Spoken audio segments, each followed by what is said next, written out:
জঙ্গিবাদ দমন ও নির্মূলে বিশ্বে বাংলাদেশ এখন রোল মডেল মন্তব্য করেছেন ঢাকা মেট্রোপলিটন পুলিশের কমিশনার হাবিবুর রহমান। আর র্যাব মহাপরিচালকের দাবি, সাইবার জগতে তৎপরতা থাকলেও দেশে জঙ্গি উত্থানের আর কোনো সুযোগ নেই। হলি আর্টিজান হামলার ৮ বছরে গুলশানে নিহতের স্মরণে এসব কথা বলেন তারা।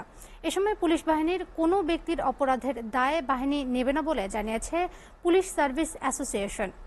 তাইফুর রহমানের প্রতিবেদন।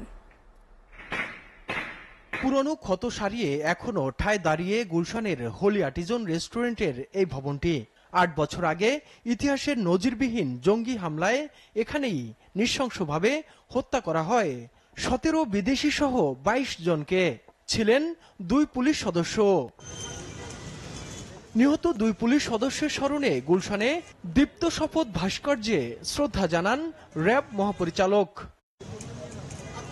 একটি ত্রিমাত্রিক বাহিনী হিসেবে সব ধরনের সক্ষমতা রয়েছে জানিয়ে ডিজি বলেন, সামাজিক মাধ্যমে জঙ্গি তৎপরতা নিয়ন্ত্রণে কাজ করছে র্যাব।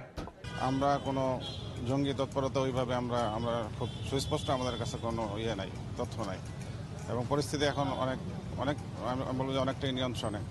শুধু তাই না, আমি এটা দাবি করতে চাই যে Bangladesh is the safest country in the world.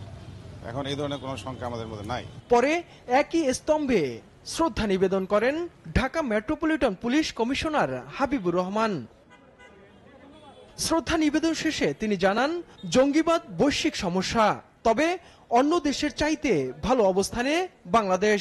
বিভিন্ন জায়গায় আমরা দেখে থাকি যে জঙ্গি আক্রমণ হওয়ার পরে তারপরে অপারেশন হয়, কিন্তু বাংলাদেশই একমাত্র উদাহরণ যে জঙ্গি আক্রমণ হওয়ার আগে আমাদের কাছে তথ্য ছিল এবং আমরা ইন্টেলিজেন্স লেড পুলিশিং করে সেটি জানতে পেরেছি এবং তাদেরকে ঠিক সেইভাবে অ্যাটাক করতে পেরেছি এবং আমরা অনেক ক্ষেত্রেই সেটি নির্মূল করতে সক্ষম হয়েছি। এদিকে সম্প্রতি বাহিনীর দুর্নীতি সামনে আসার পর আলোচনায় পুলিশ বাহিনী।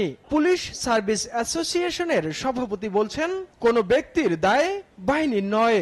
ব্যক্তির দায় আসলে সংগঠনের না, সেটিকে আমরা আপহোল্ড করি, এন্ডোর্স করি, কিন্তু পাশাপাশি কখনো কখনো অতিরঞ্জিত কিংবা খণ্ডিত থাকে।